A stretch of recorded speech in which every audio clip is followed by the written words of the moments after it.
এখন যে পরিমাণে গরম পড়েছে, আইসক্রিম না খেয়ে থাকাই যায় না। আর সিজনটাও চলছে আমের, তাহলে আমের আইসক্রিমই যদি না বানিয়ে খেলাম তাহলে কীই বা খেলাম। তাই আজকে আমি তোমাদের সাথে শেয়ার করব টেস্টি ম্যাঙ্গো আইসক্রিম।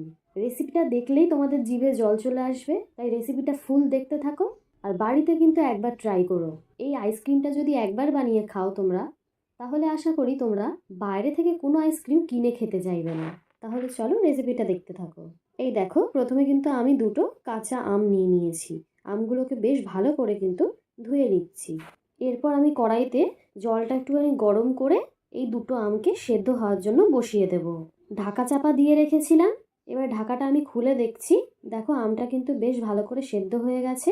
জলটাও কিন্তু বেশ টকবক করে ফুটছে। আমি একটা ছুরি দিয়ে একটুখানি আমগুলোকে চেক করে নিলাম, বেশ নরম হয়ে গেছে। এবারে আমি আমগুলোকে অন্য একটা প্লেটে তুলে রাখবো। আমগুলোকে এবারে আমি ছাড়িয়ে নিচ্ছি। দেখো, হাত দিয়ে ভালো করে ছাড়িয়ে নিচ্ছি, কারণ এই আম থেকে আমের পাল্পটা আমি বের করে নেব। চামচ দিয়ে কিন্তু আমি আমের আটিটা বের করে নিলাম, আর আমের পাল্পগুলোকেও কিন্তু আমি এদিকে বের করে নিচ্ছি। এখানে আমি একটা বড় ছাঁকনি নিয়ে নিয়েছি, আর ছাঁকনির মধ্যে এই আমের পাল্পটাকে ঢেলে দিচ্ছি। তোমরা চাইলে কিন্তু ওই আমের পাল্পটাকে মিক্সচার গ্রাইন্ডারে একটু পেস্ট করে নিতে পারো। আমি ছাঁকনির মধ্যে এই চামচ দিয়ে ভালো করে ঘষে ঘষে আমের পাল্পটা বের করে নিচ্ছি, যাতে কোনো আমের মধ্যে যে সরু সরু সুতোর মতো থাকে সেগুলো যাতে না থাকে, তাহলে কিন্তু আইসক্রিমটা খেতে টেস্টি হবে না। দেখো, আমের পাল্পটা আমি পুরোপুরি বের করে নিয়েছি। এরপর এর মধ্যে আমি কিছুটা জল দিয়ে দিলাম। জল দিয়ে এটাকে একটু পাতলা করে চামচ দিয়ে বেশ ভালো করে গুলিয়ে নিতে হবে। এর মধ্যে আমি এবারে দিয়ে দিচ্ছি সুগার পাউডার। চিনিটাকে মিক্সচার গ্রাইন্ডারে ভালো করে মিহি করে গ্রাইন্ড করে নিয়েছি। সেই সুগার পাউডারটাকে আমি দিয়ে দিলাম, দিয়ে একটু ভালো করে মিশিয়ে নেব। আরও কিছুটা জল দিয়ে দিলাম, জল দিয়েও আর একটু বেশ ভালো করে মিশিয়ে নেব। পাতলা করে নিতে হবে বেশ ভালো করে। সামান্য বিট নুন দিয়ে দিলাম, তাহলে কিন্তু একটুখানি টক মিষ্টি টাইপের ম্যাঙ্গো আইসক্রিমটা খেতে লাগবে। বিট নুন দিয়ে ভালো করে মিশিয়ে নিচ্ছি।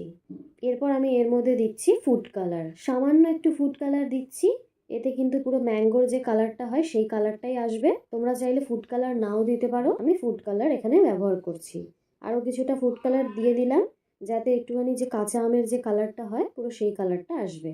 ম্যাঙ্গো আইসক্রিমের ব্যাটারটা একদমই তৈরি, ঠিক কনসিস্টেন্সিটা ঠিক এরকম হয়েছে। এবার আমি দেখো এখানে আইসক্রিমের মোলগুলো নিয়ে নিয়েছি। এগুলো কিন্তু নর্মাল দোকানে কিনতে পাওয়া যায় খুবই কম দামে।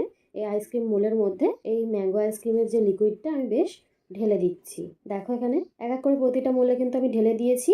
এবারে এই ঢাকনাগুলো দিয়ে আমি এগুলোকে আটকে দেবো। ব্যাস, আমাদের কিন্তু আইসক্রিম পুরোপুরি তৈরি হয়ে গেছে। এবারে কিন্তু এটা ঠান্ডা হওয়ার অপেক্ষা। এটাকে আমি এবারে ডিপ ফ্রিজের মধ্যে স্টোর করতে রেখে দেবো। পুরো একদিনের মতো রাখবো। তোমরা চাইলে 7 থেকে 8 ঘন্টাও রাখতে পারো। আমি পুরো একদিন রেখেছিলাম। এই যে এবার আমি দেখো খুলে দেখাচ্ছি, একদিন পর আমি এটা বের করেছি। ব্যাস দেখো কতটা টেস্টি হয়েছে, কতটা সুন্দর দেখতে লাগছে। তোমরা কিন্তু না খেলে একদমই বুঝতে পারবে না। দেখো, এই যে দেখো, আমি এটাকে প্লেটের মধ্যে সার্ভ করে সাজিয়ে নিচ্ছি। যতক্ষণ না তোমরা এটা খাবে ততক্ষণ কিন্তু তোমরা এর স্বাদ কিছুতেই বুঝতে পারবে না। এই যে আমি সাজিয়ে রেখেছি ম্যাঙ্গো আইসক্রিম। তোমরাও কিন্তু বাড়িতে রেসিপিটা ট্রাই করো, খুবই ইজি রেসিপি আছে। এরকমই আরও রেসিপি পেতে আমার চ্যানেলটাকে সাবস্ক্রাইব করে দিও, আর ভিডিওটাকে অবশ্যই লাইক করে দিও।